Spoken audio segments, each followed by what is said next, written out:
Hello. Magandang morning mga kinansana. Ayan. Ayan tayo. Alam nyo na. Ulam ng Ulam ng pur. Hindi naman tayo red skin eh. Ayan.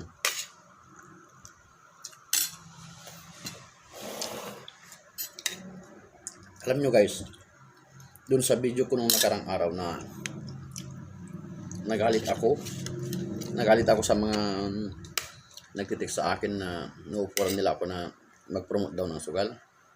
Daming basher. Ayun basher dun sa comment section guys na sinasabi mo lang yan pero bibigay ka rin. Hindi guys. No, pati mga ibang vlogger nagalit sa akin kasi daw ba't ko daw binanggit na mukhang pera yung mga vlogger kasi nagpo-promote sila ng sugal. Totoo naman, di ba? Kasi nung hindi ka pa kilala bilang isang vlogger, hindi ka pa sikat, o hindi ka pa kumikita, di ba? Ang hirap-hirap nag-upload ng mga video, nagtiyaga para monetize sa YouTube, tapos ngayon sumasahod ka na. Dapat makontento ka na. Hindi yung kukulangin ka sa pagsahod mo, i-grab mo pati yung sugal ba. Di ba? Gusto mo ba yung milyon na followers mo o kahit ilang libong followers mo, ang kalahati doon kabataan? Gusto ba lahat ng kabataan dito sa Pilipinas malulong ng sugal? Di ba? Ay hindi ako papayag pa ako. Siyempre. Lalo't may anak din ako. Paano yung anak ko na yun na dalawa nalulong din sa sugal, di ba? Saka pa manood ng mga endorser na vlogger. Paano pagka yung isang anak ko isa doon inalulong sa scatter na yan, di ba? Masakit. Yeah. Guys, huwag sana ganun. Kung anong layunin mo sa pag-vlog, kung magpatawa ka for entertainment na only, yun lang. Hindi yung gusto mo nang magpayaman. Kung anumang klase mga link yan. Ayos, diba? Kasi ako, mga kabataan, ayaw kong mag-aya sa akin before. Kasi guys, nung time na kasagsagan sa barkada, yan, lumaki yung ulo ko. Hindi ako nagpapigil, hindi ko na pinapakinggan yung mga magulang ko, kapatid ko, asawa ko. Sugal ako ng sugal. Hanggang sa nalulung ako sa sugal, guys. Ito yan. Kaya, siyempre, nalulung ako sa sugal. Ayaw ko namang mandamay ng tao. Kaya pag may nakita ako nagsusukol na ganyan, nagpapayoan ko na. Kasi ako na yung sample eh. Ako na yung sample, guys, na down dahil sa sugal na yan. Tapos, hahayaan ko lang na gumaganyan ka. Ay, hindi pwede. Alang hirap malulong guys sa sugal. Kasi danas ko yan. Muntik na ako mamatay dyan eh. Kaya pag may nakikita akong kabataan o mga tao na susugal-sugal dyan, hindi ko naman sila mapipigilan eh. Kasi buhay nila yan. Pero andun pa rin yung advice. Kasi ako, naranasan ko na. Kaya ayaw ko rin mangyari sa kanila. Hindi ako makasariling tao. Kasi kung makasarili man ako, siyempre, ang gagawin ko, sige, ayan mo siya na malulong para magaya din siya sa akin, malubog din siya. Hindi, pwede, no. Gusto ko habang nag-uumpisa ka pa lang, napayaw na kita. Kasi ganyan din yung mga kaibigan ko noon na mas nauna pang nalulong sa akin. Oo. Pinayuhan naman nila ako. Pero ako, hindi ako nagpapayo. Naging matigas yung ulo ko. Hindi ko sila pinakinggan. Nung time na walang-wala na ako, hindi ko sila masisisi. Kasi hindi naman sila nagkulang sa pagpapayo sa akin. Guys, diba? Ganun. Dapat nga yung content natin sa pag-vlog, yung magbibigay ng aral sa kabataan, o kaya nakakatanggal stress sa may mga taong kasing may sakit na, mga taong hindi na, sa sobrang tanda na hindi na makalabas ng bahay, nasa kwarto na lang, hawak nila cellphone habang pinapanood ka. Natatanggal yung stress nila guys. Na kahit na di mo sila natutulungan financially, natutulungan mo naman sila para sumaya sa papanood sa iyo. Yun yung gusto kong mayari guys, hindi yung, diba? Kaya ng artist lang si mas ganda, diba? Ang daming natutuwa sa kanya kahit na mga taong nasa loob ng bahay, may stress, mga mami natin, siyempre mga mami, mga housewife, nasa loob lang sila ng bahay, diba? Hindi naman sila nakakalabas kasi busy sa kaalaga ng anak nila. Pero once na hinawakan nila yung cellphone at napanood nila kayo sa social media, matawa man lang sila, di ba? So, tanggal yung stress. Kasi, mga ibang vlogger kasi guys, dati hindi naman sila sikat. Hindi naman sila kumikita. Pero ngayon kumita na sila.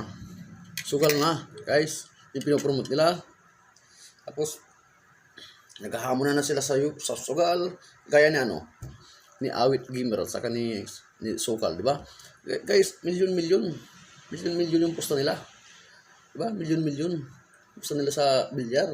Naghahamon sila kung ilang milyon, 3 milyon. Diba guys? Noong wala naman silang perang ganyan. Kasi hindi pa sila sikat. Yung sikat nila talagang gumagawa na sila ng Hindi na yun content guys. Hindi na yun content para maraming views, manood yung views. Kasi ang manonood dun, yung kapwa mo, sugarol din. Diba? Pero yung mga ibang tao hindi sugarol, hindi ka papanuhin kahit na 1 billion pa yung posta. Guys, masyado na silang show eh. Siyempre may pera na sila. Kumikita na sila ng milyon kada buwan. Payabakan na ng pera. Oy, kasamo. 3.5 million. Diba mga ganyan guys? Tapos dito sa Pilipinas, dami-daming kulubi, dami-daming mahirap, ang dami-daming halos 1 time lang o 2 times lang kumain sa isang araw. Tapos ikaw, pinuposta mo lang sa social yung milyon. Kaya kung tulong mo na lang kayo yung milyon mo, no? Tulong mo na lang kaya. Total, kung pagtalo ka, hindi mo na napakinabangan yung milyon na yun eh. Hindi, isipin mo na lang natalo ka sa work. Itulong mo na lang sa mga kulubi yan, sa mahihirap yan na walang masaing, ganyan-ganyan. Ganoon lang sana yung mindset mo. Di mas lalo kang sumikat. O, diba? Hindi yung puros yabang. Tangina. Tandaan nyo yan. Hindi ba kayo karmahin yan? Balang araw. Makarma sana kayo. Mga vlogger na, nagpo-promote ng sukal. Oo. One of these days, makarma kayo. May nanonood sa iyo. Kung gaano kayo kahirap noong hindi pa kayo sikat, karmahin kayo ni Lord. Oh, maniwala ka sa akin. Lahat ng nabili nyo mga sports car nyo, mga bahay nyo napundar nyo, kukunin yan lahat at babalik kayo sa dati nyong buhay na mas mahirap pa sa dati nyong buhay. Putya, di pa kayo natakot? Dapat na kayo. Siyempre hindi ka nasanay, di ba? Pag bumalik ka sa dati mong buhay kasi nasanay ka na, ilang taon din na maging marami yung buhay mo, tapos babalik ka dun dahil lang sa sugal. Baka mamatay ka na nun. Baka magpakamatay ka na nun.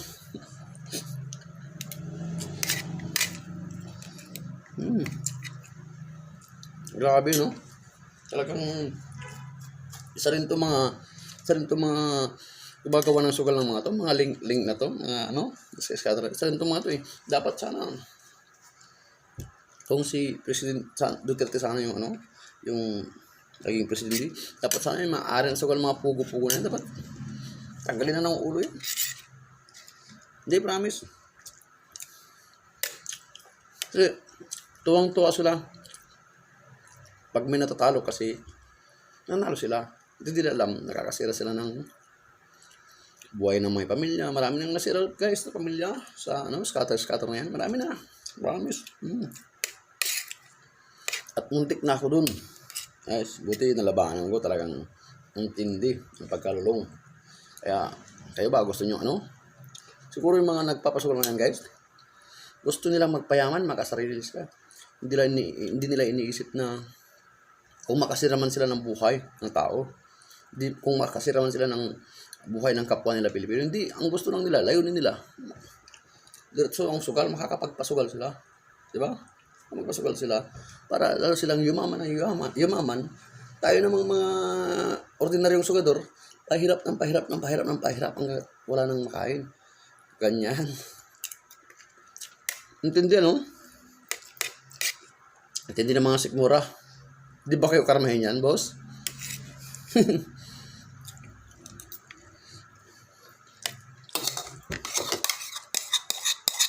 Baka mamaya karmahin kayo niyan, boss. Payaman kayo ng pamayan, hindi nyo alam sa pala sa pamilya nyo. Kukunin God. Di ba?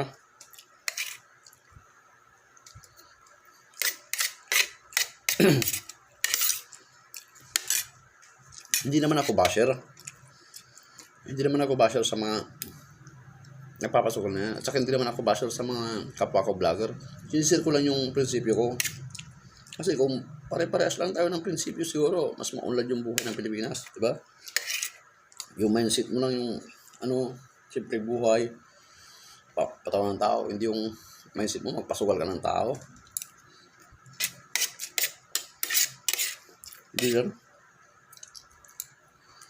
Grabe.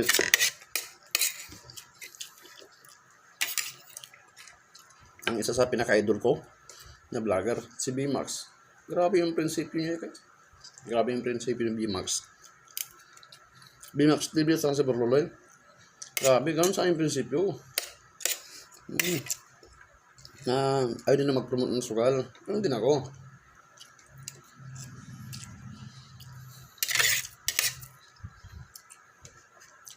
Natakot nga sa akin yung nag-text sa akin na ba't di ka mag-promote ng sugal? Tao sa akin kasi sinabi ko sa kanya na sisirain ko sa social media. Kunin ko yung link, tapos post ko. Ito yung nagtitext sa akin, pa rin niya ako. Takot nga eh. Boss!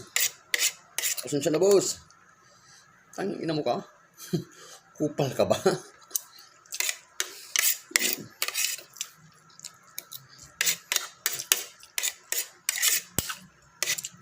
Ang gusto kasi nila yung habang nagpupumot ka ng sugal, ni-enjoy mo yung malaking offer sa'yo, 500,000, 1,000,000. Tapos, natutuwang-tuwa naman sila kasi maraming natatalo, di ba?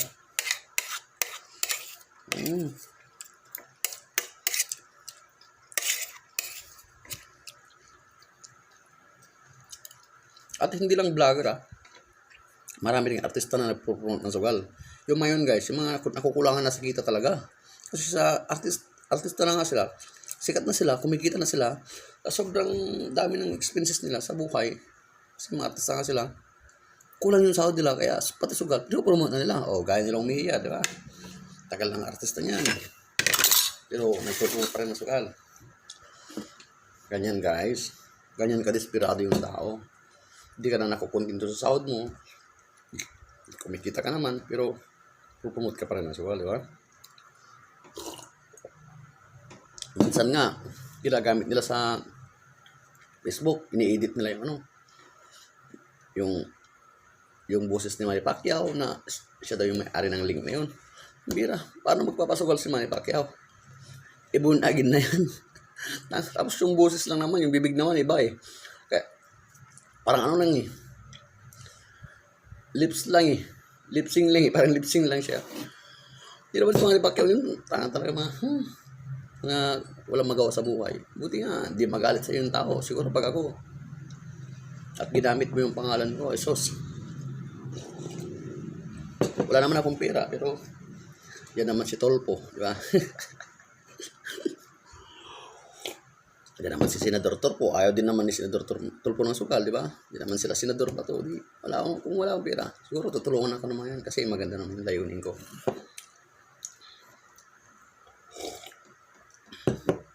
So ngayon guys, sinir ko lang. Sa ganda ng kwentuhan natin guys. Nabot ako ng 15 minutes. Yan. Maraming salamat. Yan na.